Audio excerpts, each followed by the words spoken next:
Can you improve the voice? Hello. Audible, sir? Hello. Yeah. Now it's better. So we'll start. It is 7 p.m. now. Today, 19th April, Monday. We are having the cardiac anesthesia and critical care updates from Forum of Cardiac Anesthesiologists, Bangalore. The topic of discussion is optimal length of insertion for central venous catheters via right internal jugular vein in pediatric cardiac surgical patients. Very interesting topic. Dr. Raj will be presenting the topic, and I invite Dr. Prabhu Shankar, Keshamurthy, Manjunath, and others to join. Salome also is there. Please join us in the discussion.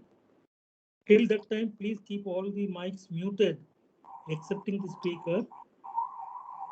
And Dr. Raj, can you please start the presentation?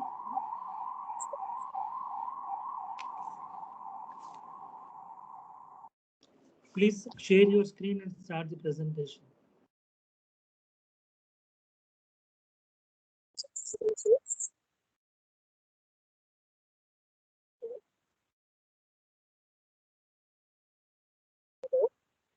Okay. Raj, little loud. Raju, little loud, please. Not Is it clear. audible, sir? Yes, yes. Good evening, everyone. Better now. Yes, You sir. can go, please. Yeah.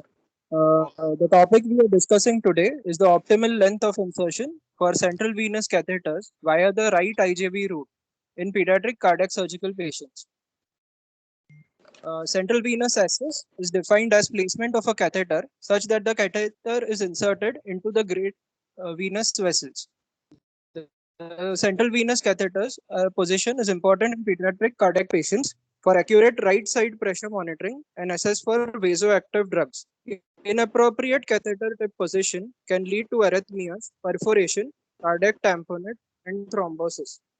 Important indications for insertion of central line in pediatric patients are for pressure monitoring, transvenous cardiac pacing, temporary hemodialysis, administration of vasoactive drugs, chemotherapy, irritant drugs, prolonged antibiotic therapy, rapid infusion of fluid in major surgeries, aspiration of air emboli, in cases where we have an inadequate peripheral intravenous access, and sampling site for repeated blood testing.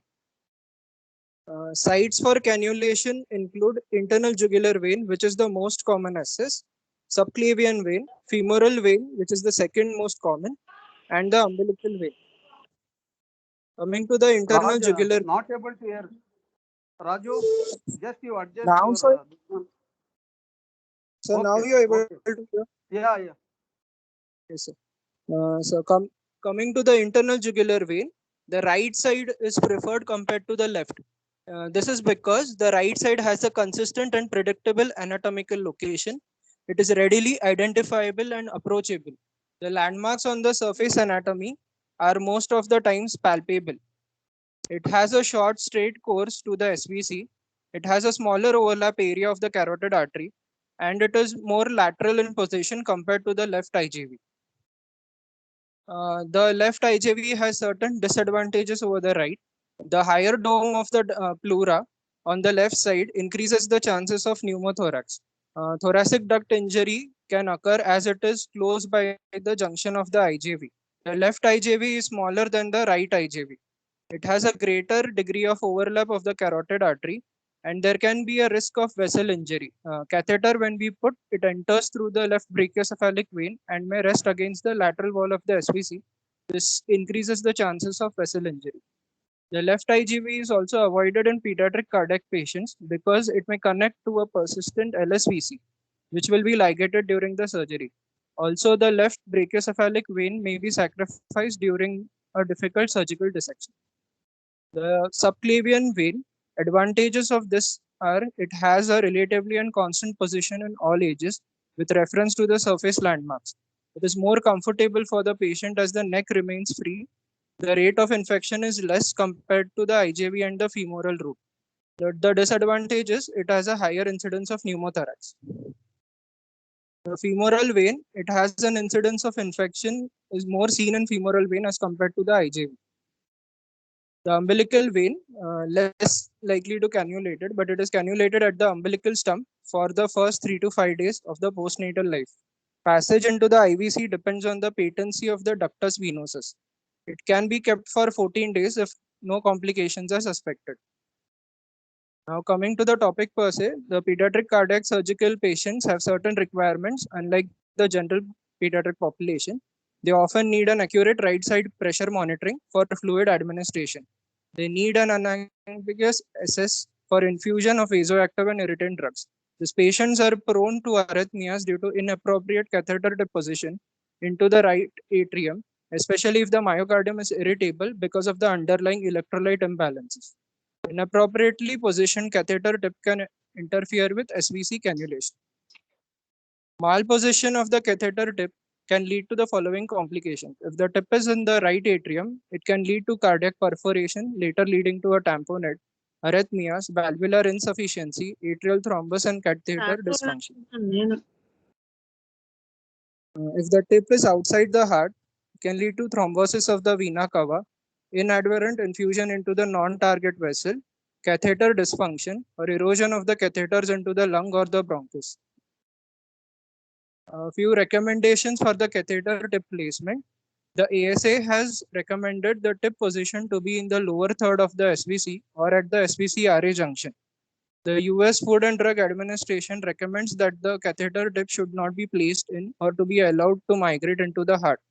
The National Association of Vascular Access Networks stated that the tip should be located in the lower one-third of the SVC, close to the junction of the SVC and the right atrium. Now coming to the estimation of the catheter length, first by the use of the landmark technique. This is an original article published in JCVA journal. The author Madan Mohan Madali has compared two landmark techniques and one height-based formula for determining the optimal length. The objective of the study was to identify the best technique that could predict the length of the central venous catheter insertion through the right IJV in pediatric cardiac patients. The population was patients less than 5 years of age undergoing cardiac surgery. Right internal jugular vein was cannulated by Seldinger technique. Confirmation was done with post-op X-ray. We measured the vertical distance between the cornea and the catheter tip.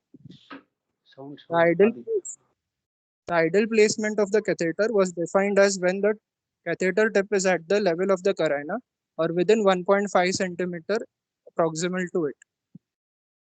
In this study, there were 120 participants who were divided into 4 groups with 30 each. In the first group, the length was decided by the clinical experience of an expert cardiac anesthetist. In the second group, it was a landmark technique. They measured the distance between the skin puncture to the second intercostal space. The third technique, again a landmark technique, they have measured the distance between the skin puncture up to the third intercostal space.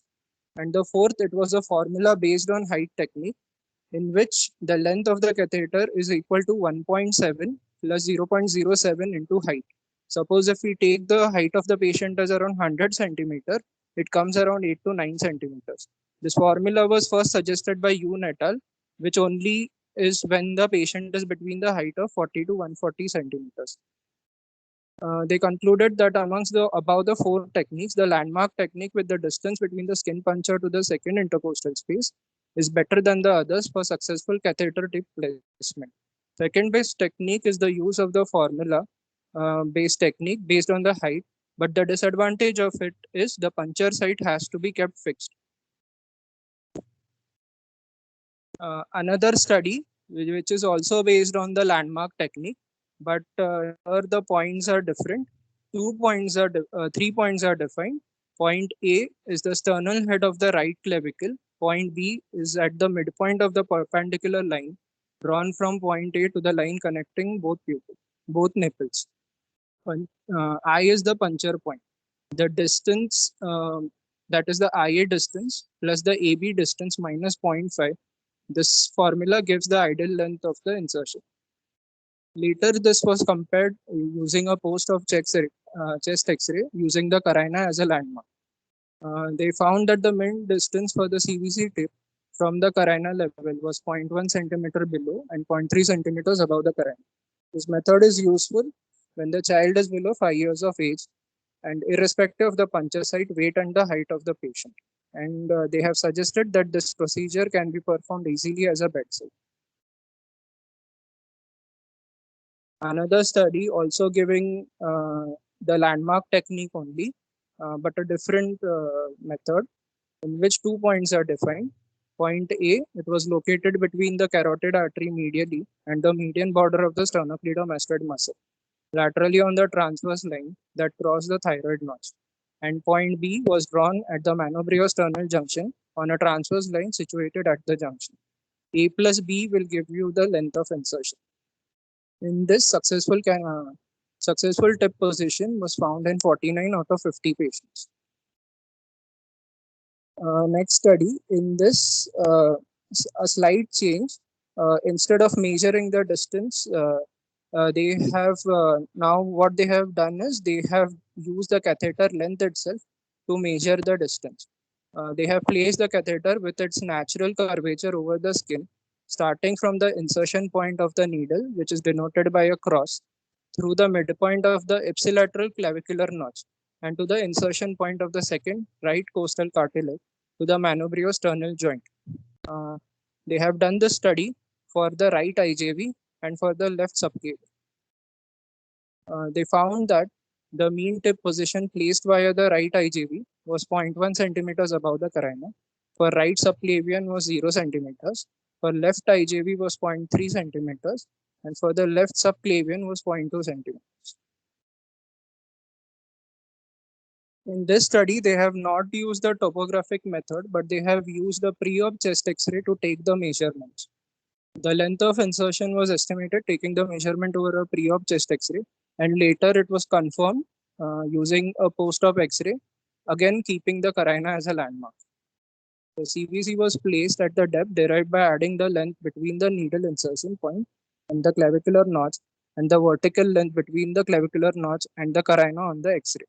They have found that the tip was 0.1 centimeter below the carina when the CVC was placed from the right IJV route, and from the right subclavian, it was 0 centimeter.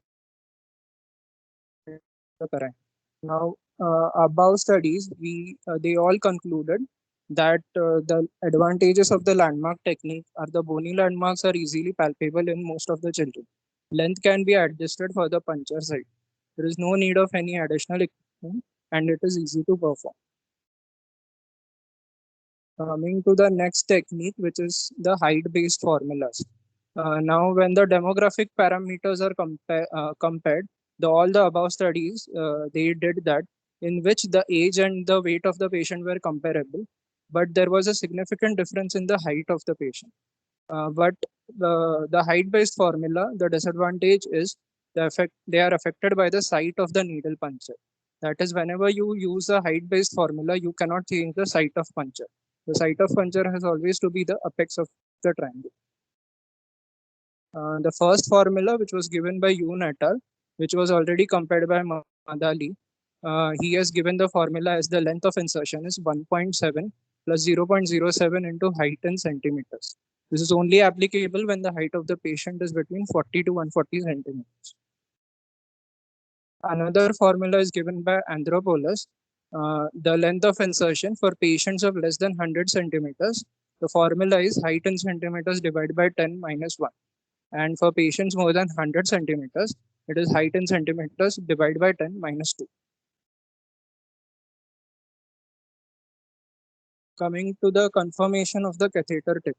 The first and the most easily and the most commonly used technique is use of the chest X-ray. It is considered to be the gold standard, but the disadvantages of a chest X-ray are exposure of the patient and the staff to the radiation, logistical problems related to the availability and transport of the equipment, possible errors in interpreting the radiological image, and variability of the image of the catheter tip position depending on the position of the patient. The landmarks we consider for the catheter tip placement on an X-ray are the third intercostal space, carina, inferior border of the clavicle, tracheobronchial angle, inferior margin of the right main stem bronchus, and 5th to 6th thoracic vertebra. Carina is the most commonly used radiological marker because it is simple and a reliable marker and can be easily identified even in a poor quality image. It is at the center of the thorax, less likely to be affected by a parallax error. Coming to the use of ultrasound in this technique.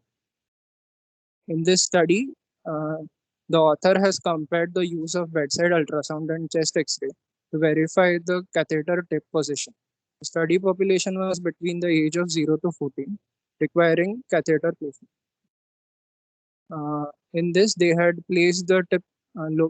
They have placed the catheter, and the tip location was confirmed using an ultrasound and then chest X-ray.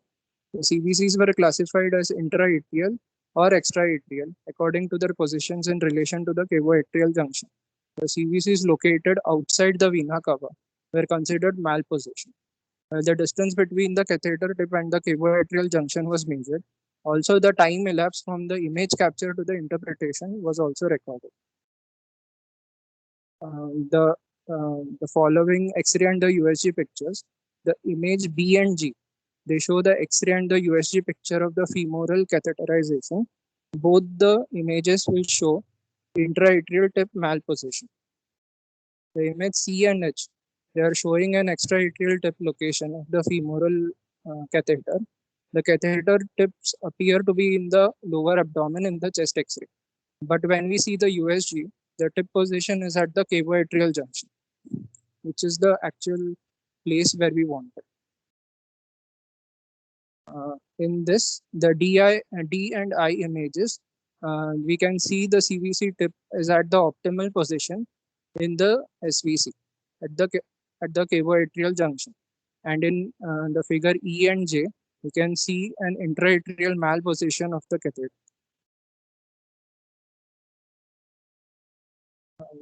In this study, they have found that the catheter tip malposition, they found in 6 cases out of 51 using a chest X-ray. While using an ultrasound, they have found 8 cases out of 51. The catheter tip cavoatrial junction distance was 1.44 centimeters with the use of chest X-ray, and using a USG, it was 1.05. While the time taken for taking an X-ray and then interpreting the result was around 22 minutes, and it was just 3 minutes by using an ultrasound. We concluded that the catheter tip malposition is better detected with ultrasound. Also, the time required for the procedure and detection of the catheter tip is less with the ultrasound. Here are the similar few studies which have compared the ultrasound and X-ray, all showing that the ultrasound is better to X-ray for detecting the catheter malposition. Like in the first study by Deemer et al., they evaluated the role of sonography to reduce the use of X-ray for tip position. In the 19 cases evaluated, 9 cases had malposition of the catheter. All the cases were detected on USG, but 4 cases were missed on an X-ray. A study done by Oki et al., they have found 87% tips were identified, out of which 78% of dislodgement were identified on a USG. Study done by Towson, 25% of the cases identified as properly positioned by an X-ray were identified as malposition using an ultrasound.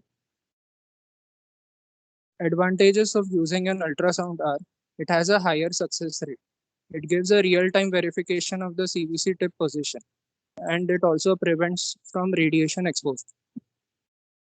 Coming to the electrocardiography, less used method these days. There are 2 techniques. One is the metal guide wire technique and the column of saline technique. First, coming to the metal guide wire technique. The vein is punctured and the guide wire is threaded through the needle. When the needle is removed and the catheter is inserted over the metal guide wire until the marking on the guide wire is at the level with the proximal end of the catheter. This corresponds to the protrusion of the J from the tip. Then the guide wire is connected to the ECG electrode. And the signal difference is recorded as the catheter advances through the SVC towards the RA, will show up variations in the height of the P wave. When the catheter is at the SVC RA, when the guide wire is at the SVC RA junction, it will show a peaked and elevated P wave, where in the RA it will show a biphasic P wave. The CVC is then withdrawn at 0.5 centimeter interval until the P wave will return to a normal configuration. In the column of saline technique, it is a similar method which is used in the metal guide wire technique, but instead of a guide wire, a catheter filled with saline or sodium bicarbonate is connected proximally to an ECG cable.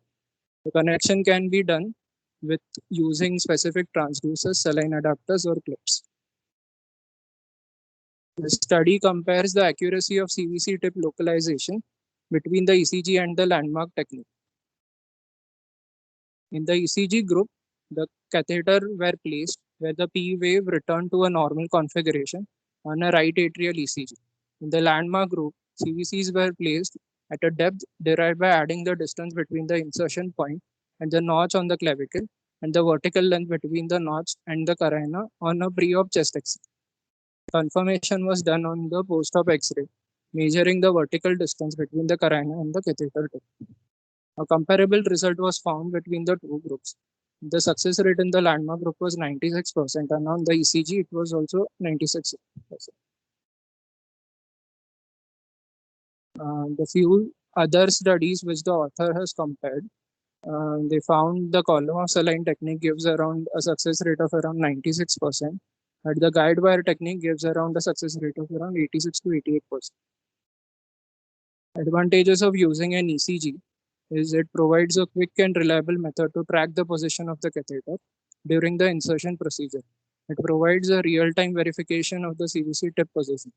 It has a relatively small learning curve, and it is less operator dependent than the ultrasound. It also prevents the patient from radiation exposure as seen with the chest X-ray, and it is cost effective. To summarize, inadvertent catheter tip placement into the atrium has been associated with risk of cardiac perforation, tamponade arrhythmias, valvular insufficiency, thrombosis, and catheter dysfunction. On the other hand, tips located outside the heart can be associated with thrombosis of the vena cava, inadvertent infusion into the non-target vessels, cardiac dysfunction, erosions of the catheter into the lungs of the bronchus. Analysis of the literature related to the position of the central venous catheters in children suggests that most of the guidelines recommend the tip at the level between the SVC and the RA, at the level of the carina. The external landmark techniques are easy and simple methods to apply, as the bony landmarks are easily palpable in most of the children. A significant correlation is found between acceptable catheter tip positioning and the patient height, but it is affected by the site of the needle puncture. Chest X-ray is a gold standard in detecting the catheter tip placement. Ultrasound and ECG techniques can be considered as a potential alternative to an X-ray for detecting the tip.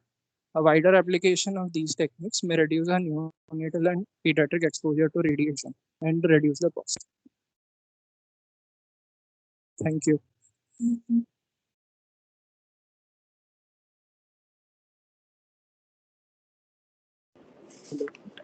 Thank you, Raj, for that clear presentation of optimal number of CVP catheters as applicable to pediatric patients. Nice presentation. Thank you for that. Now the paper is open for discussion. Is Dr. Keshamurthy available?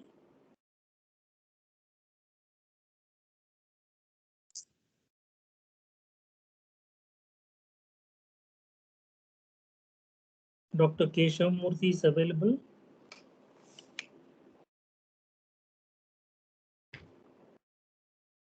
Any questions or comments? Most welcome.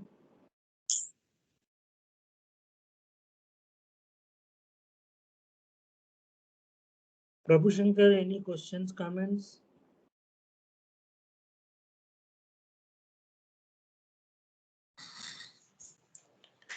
Just one comment, sir, if it's all right. Yeah. Sure, Yeah.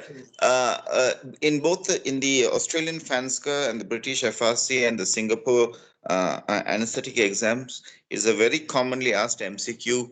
which is the right position of the catheter junction, and many alternatives are given, and one is the junction of the SVC and right atrium, which is the correct answer, which was well pointed out by Raj in this presentation. Yeah. Yeah, that's a nice comment. Raj, what do you do in patients who have sinus venosus atrial septal defect? Where do you put the central venous catheter?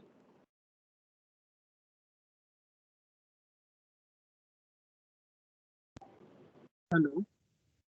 In sinus venosus atrial septal defect, where do you put the catheter? So we put it in the SVC. In this case, we put it in the SVC only, sir, but slightly above this junction, usually above the shadow of the pericard. Yeah, some of the surgeons don't want any line in the SVC. They ask us to put in the femoral vein. That is one. And if there's a supracardiac TAPVC, can you put in the left internal jugular vein? This is about pediatrics, so that's why I'm asking pediatric related questions. Sir, can you hear me? Yeah, I was waiting for you. Tell me. Sir, sorry, I could not unmute my connection. It was a very nice presentation regarding the positioning of the internal jugular vein catheter. But there are certain, since it was mentioned, it is congenital heart disease. There are certain situations where we may have find different positioning, especially when we have a bilateral SVC approach can be difficult through the SVC, because one of the SVCs might be small, and access may be difficult if we are going by the landmark technique, unless even on ultrasound many times we have found that the SVC is quite small. And another one is when there is associated sinus venosus ASD. Sinus venosus ASD, it is ideal to keep the catheter tip in the high above in the SVC, so that the patch which is put, which covers the ASD, will also occupy partly its space in the SVC. So the pressure higher above and the RA pressure has to be measured to find out whether there is obstruction to the flow of blood from the internal jugular vein or the vein into the RA. If the pressure gradient is more than 5 to 6 millimeters of mercury, then the surgeon has to see whether there be an additional patch over the SVC in order to prevent venous obstruction. We have seen quite a few of them, and even TE can present this. So if the catheter tip is inside the RA, most of the times it is not, it is overlooked, and then the patient is seen with a swollen face in the ICU. Another situation is in the SVC, in cases of bidirectional Glenn shunt, which is done, it is ideal to have a small single lumen catheter in the internal jugular vein, because after the connection of SVC to the pulmonary artery, ipsilateral pulmonary artery, we start getting the pulmonary artery pressure through the neckline, and we don't want a triple lumen tube or a long length tube sitting in the internal jugular vein, as it may initiate thrombosis or obstruction, Stenosis. free flow of blood through the SVC into the pulmonary artery. Another, when it was mentioned that IVC cannulation, even cases of IVC type of atrial septal defect, it is ideal to have one venous cannula in the femoral vein or in the lower limb, so that during echo we are able to inject agitated saline and demonstrate the orientation of IVC either into the, is it into the left atrium or into the right atrium. And invariably, most of the anesthetists would have come across, whenever there is a early surgeon who is doing independent work, most of the time lands up deviating the IVC blood into the LA, which I had an experience just last week. So these are certain things. And supracardiac TAPVC, total anomalous pulmonary venous connection. The RA is huge, the SVC is huge, but you have to be very careful in those. You can place the catheter in the internal jugular vein on the right, same side itself.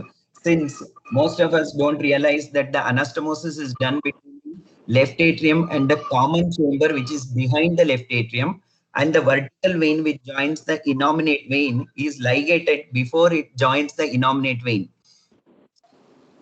By chance, this patient in the intensive care and we need multiple line change, please make sure with your surgeon whether they have completely ligated the vertical vein on the left side. Otherwise, placing the internal jugular vein through the upper left side may land up with the tip being in the left atrium if they have not ligated the vertical vein. So these are depending on the more than the length, where we are and what we are doing matters much, because sinus venosus VSD, we have seen that patients have come back after 6 months or after a year, where the cardiologist try to stent the obstructed part of the SVC, but to be remembered that the patch gets pushed back to the left atrium and it can obstruct the pulmonary venous drainage also. So this to avoid, and most of the common problem is, oh, it is an ASD, one of the junior will do it. This is the attitude, and we also leave it on the juniors. So finally, the patient is the one who is going to suffer. So we need to take, even if it is an ASD, we need to take care of them properly so that they don't land up with a repeat surgery coming back to all these problems. Thank you. Thank you, Keshav, for adding the additional point, which are vital in when you're managing pediatric patients with congenital heart disease. Very important points regarding sinus venosus, TAPVC, Glenn shunt, and other conditions where the venous drainage has to be accurately, precisely measured and monitored. Thanks for that. Any questions are there? Thank you, sir. Sir, how long? Hello. Hello. Yes. Hello, sir. How long if Hello. the patient comes with the umbilical cord? Hello. Umbilical vein cannulation. Yeah. So how Yes. long, whether the patient can be gone bypass with that, or is it possible, because the alteration occurs as soon as the birth, there will be closure of so many things occurs, the shunts, everything. So what is the experience of this one, sir? Sir, He even was patient comes on third day or fourth day with the umbilical vein being cannulated, we usually put a femoral triple lumen. And if it is very small, most commonly all patients with less than 3.5 kgs, we have been putting femoral vein, because SVC vena thrombosis becomes more obvious with the patient's face swollen up, and there can be some amount edema which prevents the patient breathing properly. So we have been, and our ICU, they start heparin if we put a SVC cannula and send because of thrombosis. So of late we have changed from internal jugular vein to femoral vein cannulation.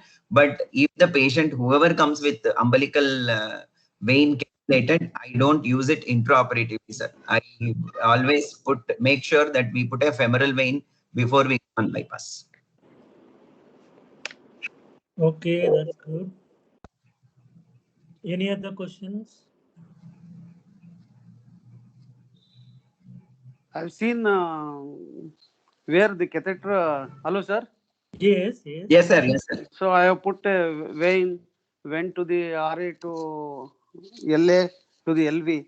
So intraoperatively, but I was very much confident that it is in the vein, but it's showing the arterial pulse.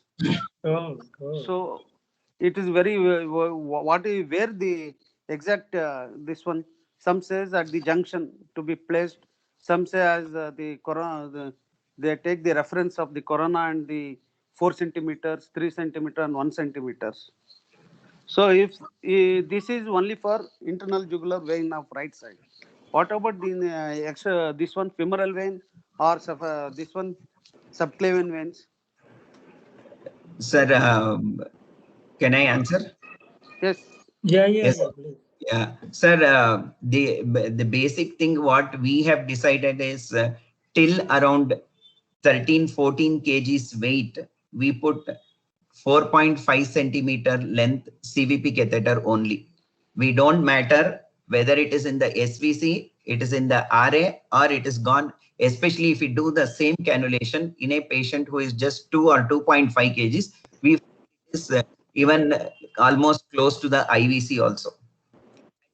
The in femoral cannulation, again till around 8, 10, 9 kgs we use 4.56 only. Beyond 10 kgs we use 5.5, 8 centimeter. We don't accurately see to it that it is just at the junction, and if it shows venous pressure and trace, that is what we are happy with that, because I think most of the time it is the treatment of high volume is most of the time pressure related, and sometimes if the pressure is not maintaining with this, we end up monitoring the venous pressure. So we use these standard lengths, and invariably they are not in other parts of the heart. Yeah, What I is the totally agree with that. As long as the catheter is intrathoracic in a large vein, that is sufficient because that will represent the central venous pressure. Only thing is it has to be in a vein and it should be sufficiently large. And it should be giving good backflow when we aspirate. Yeah, it should be intravascular. That's what. It has to Intravascular. be intravascular. So the thing is, if it is slightly inside the RA or if it is slightly in the RA, I don't think it's a big, huge problem. Though the books quote that the ideal position is SVC to RA junction. Little bit here and there is not a huge problem actually. Sir, especially one more problem with the catheters now is as soon as it comes in contact with the body temperature, it becomes soft.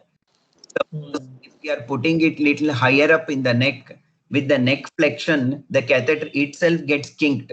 We have seen multiple times lot of pressure fluctuations depending on the flow of the inotrope. Sometimes the syringe pumps, if you have kept some 1 ml or 0.8 ml, it might not be delivering so adequately. We find there is a slow fall in the blood pressure and suddenly there is a jump. That is when there is pressure built up in the syringe pump, and this partial kink or 3/4 of the kink, the flow is initiated, and then you suddenly see that the pressure shoots up. So that's why, in fact, we use a shorter length and see to it that it is placed just at the level of the cricoid or even little lower at the apex of the triangle, so that when the neck is flexed, the neck below the cricoid doesn't flex. It is only the thyroid to cricoid. You find two creases at that level, and below the second crease, it doesn't cause any obstruction. So of late, we have been placing it such that it is just at the level of the cricoid or even lower. So sometimes when we don't get it at that level, or when your needle goes deep enough to produce an hematoma from the subclavian artery, you see a rising sun type hematoma which is behind the clavicle, and then you land up cannulating very high just below the mastoid process, or even below high up in the neck close to the carotid artery. So there we have found that the catheter gets kinked many a times, and we have landed up putting one single lumen in the femoral vein just to deliver the inotrope. Yeah, that is so whether we are more than the what is the distal part doing, we have to make sure that the proximal part is properly placed and there is no kinking, etc., so that there is a free flow of inotropes and pressure monitoring. Even if it is in this SVC or in the RA, that pressure difference of 1 or 2 centimeters, doesn't matter, I feel. Experience. Till now, I was thinking that femoral is better than internal jugular vein. till now because the diameter. Now I feel internal jugular is better than other route axis. But what No, is this one I have seen? I've seen IVC obstruction. Yes, sorry, SVC obstruction, and other more with the this one internal jugular vein yes. approach. Internal jugular vein, if ideally like international standards done with ultrasound guided, it is fine. When there is multiple puncture which is done, or a larger size cannula inserted into the internal jugular vein, or internal jugular vein, like in case of bilateral SVC, which is smaller, is more prone for thrombosis. And internal jugular vein thrombosis appears more obvious even to the patient attenders rather than the femoral vein thrombosis. We have seen adequate number of femoral veins also being thrombosed following cath, or in cases of Fontan procedure where we invariably put the triple lumen in the groin. Sites, the bigger adult patient, we find some other place to insert the catheter, but smaller kids have found it quite difficult that we have no access at the end of second or third change of catheters to prevent infection. What is the protocol for heparin patients? How long to be kept the CVP catheter, suppose antibiotic coated or anything? What up to what this one to be kept, and the We protocol? usually change the line if at all, if if the patient is extubated following day and goes out of the ICU on third or fourth day, it doesn't matter. Okay. For But, chronic patients. Chronic patients, site change is depending on, suppose there is any spikes, they ask us to change, or in a patient where the line has been there for more than 8 to 9 days, then change the site. And as I said, with the smaller kids like less than 4 kgs in the ICU, they do start heparin 10 units per kg per hour dose, so that the vein is not thrombosed. But we have seen this thrombosis even before, from the time we have been doing neck cannulation, and on conversation with the cardiologist, we have to know that they are thrombosed to a certain extent, and they get recanalized by around 6 months. We have found a major problem patient coming back with the thrombosis, and some major intervention had to be done. But this thrombosis has been prominent in cases sinus venosus ASD where the SVC is obstructed by the patch. Those patients have come back within few days, within months, and even 1 to 2 years. How about the BD gland? That also. BD gland, we don't put a triple lumen in the neck at all. We small length like BD 4.5 arterial cannula is there 20 gauge, that we put it in the neck, and once the patient is stable after 4 to 6 hours from going to the ICU, the neckline is removed. We only manage further with the femoral cannula, femoral triple lumen, which is we don't put triple lumen in the neck in BD gland cases. Yeah, to measure the gland. Yeah, to measure the pressure, pressure, we put 20 gauge BD cannula because length is adequate. It doesn't get displaced during the perioperative period. And the next 4 to 6 hours or maximum till the next day it is there, and then it is removed.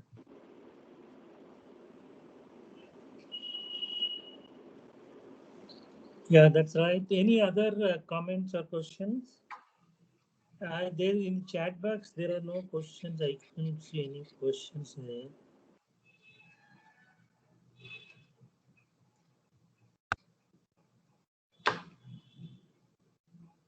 One more minute to go. Anybody wants to ask question, please do.